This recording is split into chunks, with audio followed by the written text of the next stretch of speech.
Hi hello namaste welcome to Telugu one cinema. This is Diveshwari. Prabhas Nag అశ్విన్ల కల్కి అనుకున్నది సాధించింది. 1000 కోట్ల క్లబ్లో చేరిపోయింది. భారీ బడ్జెట్తో చేసిన సినిమాకి పబ్లిసిటీ కూడా భారీగానే చేస్తారు. కానీ దానికి భిన్నంగా కల్కి బేకర్స్ పబ్లిసిటీపై అంతగా శ్రద్ధ పెట్టలేదు. అయినా సినిమా విడుదలై భారీ విజయాన్ని అందుకుంది.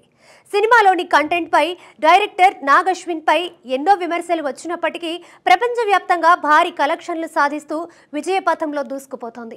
3వ వారంలోకి ఎంటర్ అయినప్పటికీ కలెక్షన్ల జోరు మాత్రం తగ్గలేదు. అమెరికాలో ఇప్పటికే $17 మిలియన్ కలెక్ట్ చేసింది. బాహుబలి 2 అమెరికాలో $20 మిలియన్ వసూలు చేసి తిరుగులేని రికార్డు క్రియేట్ చేసింది.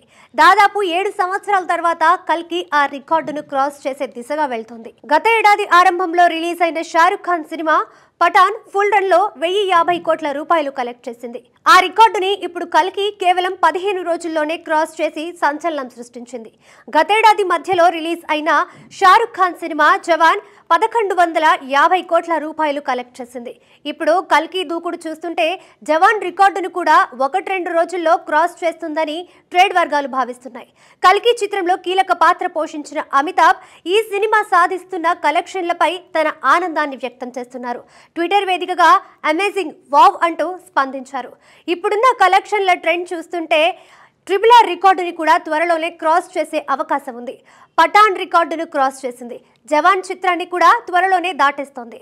నెక్స్ట్ టార్గెట్ RRR అయితే వాస్తవానికి ఈ 3 సినిమాల కంటే కంటెంట్ పరంగా కావచ్చు, మ్యూజిక్ పరంగా కావచ్చు కల్కి రేంజ్ తక్కువనే చెప్పాలి.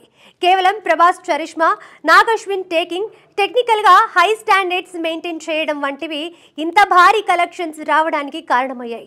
ప్రస్తుతం కనిపిస్తున్న ట్రెండ్ని బట్టి రకరకాల ఊహాగానాలు వినిపిస్తున్నాయి. అయితే లాంగ్ రన్ ఎన్ని వారాలు కొనసాగుతుందో, ఈ ఫిగర్స్ ఎక్కడి వరకు వెళ్ళి ఆగిపోతాయో అందరిలోనూ ఆసక్తిని రేకెత్తిస్తున్న అంశం.